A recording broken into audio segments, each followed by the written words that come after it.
Mountain holds a few records of Arknights. I believe amongst all the furry operators, he has the most fan art as well as not so safe for work fan art within the community. We shall not mention what those are, but that does make him the most loved furry operator that even dragged furries that don't know about Arknights to play this game. Rejoice if you are one of my fellow furry friends. Focusing on gameplay records, however, Mountain is the #1 operator that I would recommend any new player or even existing ones to chase to pull for him, because at Elite 1, amongst all the 6 stars, he is definitely the strongest, providing the most value to anybody's account. Of course, once you Elite 2 him, you'll get a more powerful version of him.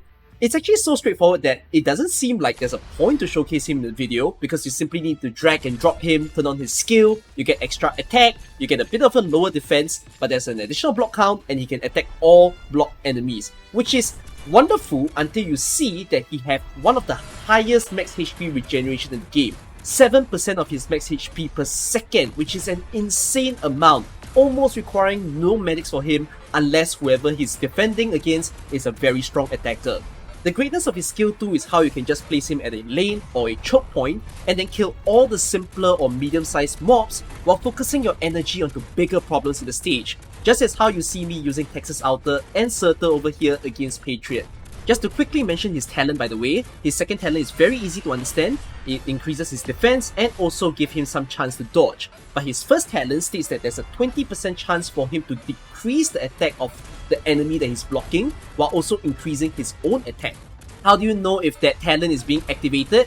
You look at the enemy that he's attacking. If the enemies have an attack down symbol, it means that their attack has been reduced while Mountain is dealing more damage to them. And this effect will last for 3 seconds unless the 20% chance is applied again. So anyways, if Mountain is so easy to use, then that's the end of the video, right? There you go, skill 2 wonderful, everybody knows how to use skill 2. Well, let's try to elevate the experience for you by teaching you things about Mountain that you might not be aware of. Maybe you've already learned this along the way, but I do believe at least one thing or two is something that you don't know about Mountain. So, let's show all the stages. The first stage to show you guys is 919, and what's going on right now is I'm using Ebon Halls and also Bagpipe to damage deal onto Mandragora with the help of all the buffers and debuffers. Then, I'm going to be placing Mountain down right beside the tower. Now notice that I turn on Mountain's skill the moment the tower is reaching its last hit. Then I'll keep it that way for a little while. Then, when Mandragora is actually in her second phase and approaching the tower, notice that I turn Mountain's skill off. This will actually extend his range and cause him to hit the tower, landing it onto Mandragora so that she gets the extra damage and also is able to slow down and get hit by my Ebon Halls. Then I can turn Mountain skill back on in order to deal with all the enemies in the right side of the map. The unique thing about his skill 2 is how you can alternate between the 2 phases and cause that decrease or increase in block count. This allows you to create some kind of gate situation, which you will see more in the next stage, and even extend his range if you actually require to do so. Just as I mentioned, you can use Mountain skill 2 like it's a gateway, where you let enemies pass through, maybe because you don't want them to be blocked by Mountain if they're very tough, or you want your operators to prioritize attacking them first. So in this scenario, I've turned off Mountain's skill such that he only blocks the Stingray, and then notice there's a big hard attacking Fury that's right behind him. If I leave Mountain's skill on, Chen Outer won't be able to deal damage onto that Fury. So by turning off the block count, this Fury can now walk within Chen Outer's range and get eliminated by her. So the previous 2 scenarios was talking about how you can turn off his skill in order to decrease the block count or extend his range. But what about increasing his block count? Well, you can't physically do that with his skill, you're gonna need someone who can actually support him.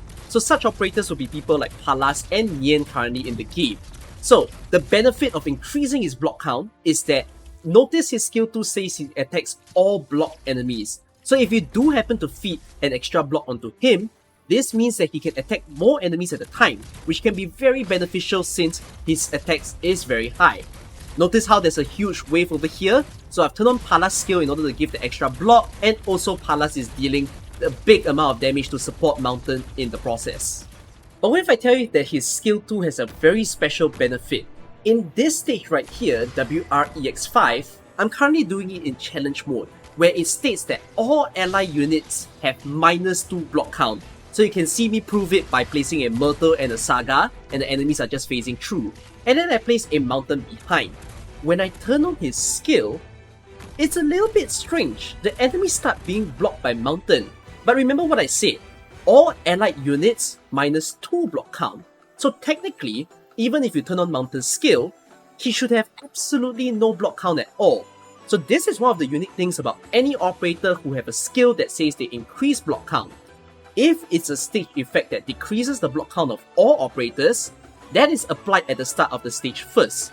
But subsequently, if there are any operators who increases block count via their skills, they will get that amount of block count. So this gives Mountain a permanent +1 block that is so beneficial to a challenge mode like this. Now, everyone understands Mountain for his skill 2, but people don't seem to appreciate enough about his skill 3.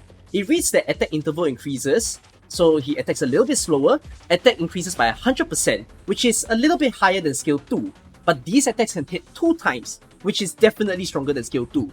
Increases the activation rate of his first talent to 75%, so his increase in attack and his ability to decrease target attack is going to happen a lot more often, and each attack pushes up to 4 enemies away from him. So this is kind of like a Chongyue and Li hybrid, if I were to describe him in a way. Now I'm going to place Gravel to kind of bait Jesselton's attack, and then we're just going to turn on Mountain skill. And look at the amount of damage he deals onto Jesselton alone. It is big! I'm just going to stun Jesselton so that he doesn't attack Mountain too much, and yeah, with a single skill use of Mountain skill 3, that was able to remove Jesselton's first phase. So this can apply as a boss killing skill, or even when you're trying to kill certain elite mobs. Let's put the pushing ability of Mountain to use. So I place him over there in this stage of M86 or M88, I can't remember the number. But notice his skill is about to be activated. Let's turn on his skill and boom, he's pushing all of these enemies back and they can't really do anything to him. They're pretty much stuck. And that is really showing you the power of Mountain. The fact that he's able to just keep the enemies in place and deal so much damage onto them. And just like that, a huge wave of them are just cleared out thanks to Mountain. So notice right now, I can just place Mountain back in and let's see him handle the final wave that comes in, which have the red version of these soldiers.